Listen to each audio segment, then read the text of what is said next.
Hello, Internet. It is me. I am Tom, and I am making a video with me in it for the first time, so that's new.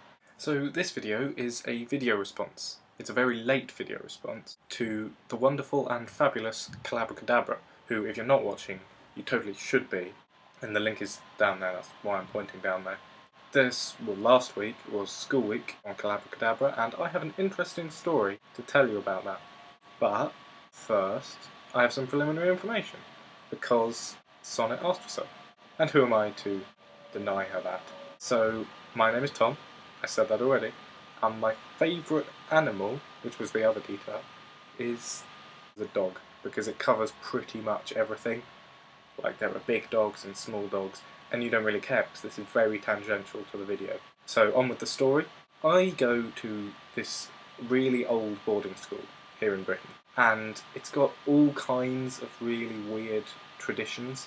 Like, if you're a senior prefect, then you can wear brown shoes, and if you're the head boy, you can have your wife in school with you. So weird things like that.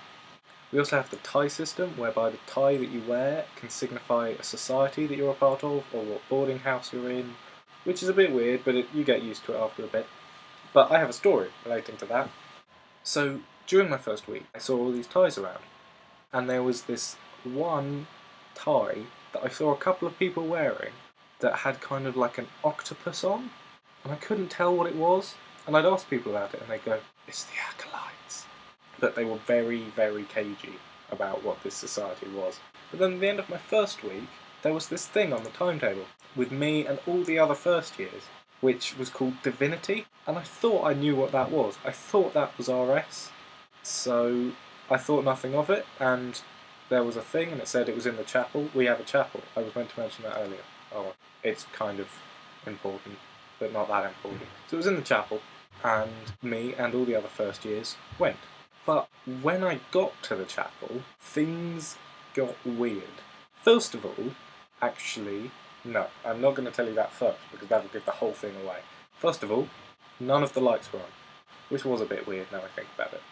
When I walked in, as well, this is number 2, the organ started playing, which was really freaky, because it sounded a bit like this hymn we'd sung that day. But there was this thing going on in the bass that was really weird and made the whole thing just set on edge. And third of all, the head boy was there, which was weird because he should be doing his A-levels. It's important, they're important. And so was the chaplain. But that wasn't a miss, that was normal. But the fourth thing is that all the crosses had been removed from the church. There was not a single statue of Jesus, not a single cross. Also, and this became more obvious as I walked down the rows of pews, there was a giant red circle daubed in front of the altar, and in it were stood the first years that had already arrived. So now I'm thinking, this is weird. I'm resisting the urge to freak out, but I'm remaining calm. So I follow the rest of the first years into the middle of the circle, but I stand on the edge of the circle, because let's face it, even if what's about to happen is really boring, it'll be more interesting if I can see. So I'm still on the edge of the circle, and the chaplain lights a candle and begins giving the least helpful introductory speech I've ever heard, which I will read off the screen for you. Greetings, O new boys. Today is the day on which we celebrate our benefactor. Blessed be he. Remain inside the circle at all times, or you shall face his mighty wrath.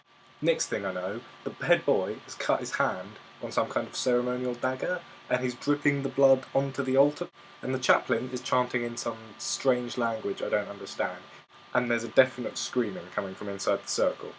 Then, just as quickly as it started, everything stops. It goes quiet, and the candle goes out.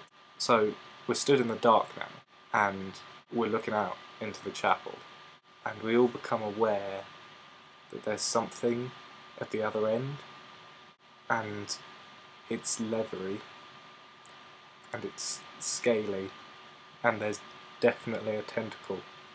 But this thing's at the end of the chapel, and we're looking at it, and it's looking at us, and then it moves. For a second no one was quite sure where it was, but then we all knew that it was off to our right, and it stood there in the corner as if it's waiting for something, but we don't know what. Then the unthinkable happens. There was a boy in my house who was well known for being late for everything, and this was no exception. So he opens the side door to the chapel. We all see him, and he sees us stood in the dark.